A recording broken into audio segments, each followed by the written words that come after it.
Hi, this is Jack from Tri-County Inspection Company, and I figured today we would talk about boilers. Boilers are probably the most comfortable way of heating a home, and there's really two styles of boilers. We have steam boilers, which were very popular in the turn of the century homes, 1910, 20, and 30, but after that we moved on to hot water boilers, and that's what we see in most of our homes today. Boilers, we're not seeing too much in today's new construction because of their cost. And it's not only the cost of the boiler, but it's the cost to run the hydronic loops, what we call copper fin baseboard, or radiators around the house. So that's why today, in most of our new homes, we're seeing furnaces. Now, furnaces, think of the word fan furnace, but boilers move water. So today, at the world headquarters of Tri-County, I want to show you mine. So let's go. Now the boiler here at Tri-County only serves this office, but at one point we had another zone, and that's the beauty of hot water heat, is that you're going to have multiple thermostats around the house. So if you want to heat the first floor to 70 degrees, chances are on the second floor you can lower that thermostat to 68 degrees because hot air rises. Now, there's a couple key components to a boiler. One's going to be that red safety switch over there. You want to, if you have a boiler, even or a furnace, you want to flip that switch at least twice during the winter months to make sure it performs. Now, the boiler is also going to be kept under pressure, and in this area, this one's tough because it's along the side of the boiler, but boiler pressure is important. So if you have radiators, you want to remember the 7-Eleven convenience store, no less than 7, no more than 11. But if you have copper fin baseboard, you want to be around 12 to 15 pounds.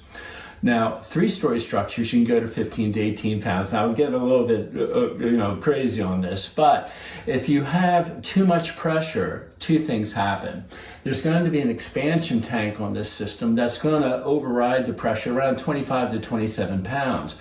But more importantly, a boiler has a design pressure of 30 pounds, and that's going to require a pressure relief valve.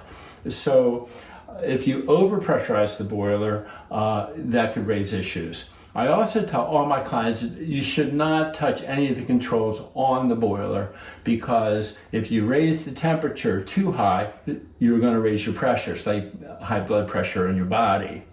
Now, if it requires adjustment, what you want to do is call your plumber in and or a heating cooling contractor who can adjust things for you. Now, as to the boiler itself, there's two styles. We have a steel boiler like I have and a cast iron boiler. What's the difference? Steel boilers last around 40 years, where cast iron boilers, you can get as many as 60. So cast iron boilers cost more, but the longevity is a third longer. The other thing I tell my clients is don't go to your safety switch and turn it off for the summer, because a cold boiler introduces rust. Rust can then be delivered to your radiators and or through your copper fin baseboard, affecting their performance. Now, most boilers are going to have a flue and what we call a bonnet.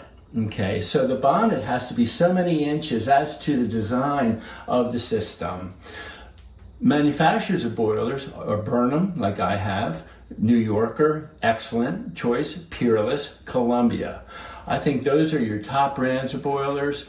And today's boilers can be as high as 96% efficient, especially gas or propane.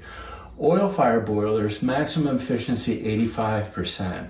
So yesterday I was on site in Pembina, New Jersey, and they had a 43-year-old boiler, oil fired. I said, well, if we can go ahead and let this go in a couple years and go propane, then you can be as high as 96% efficient, and they can direct vent. The other issue I come across is that if you went from an oil to a gas/propane conversion, you have to put a liner in your existing flue, which can cost another $1,300 to $1,500.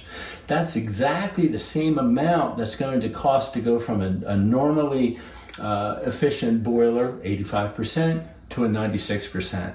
So I tell my clients, don't put the money into the flue, put the money into the boiler. So for today's lesson, if you have one of these, maintain it. If you have oil, absolutely every year you want to provide a service contract to replace the nozzle, because every year you don't service it, you lose anywhere from 5 to 7% on your efficiency. So If you like this information, push the button below, and we'll see you next month.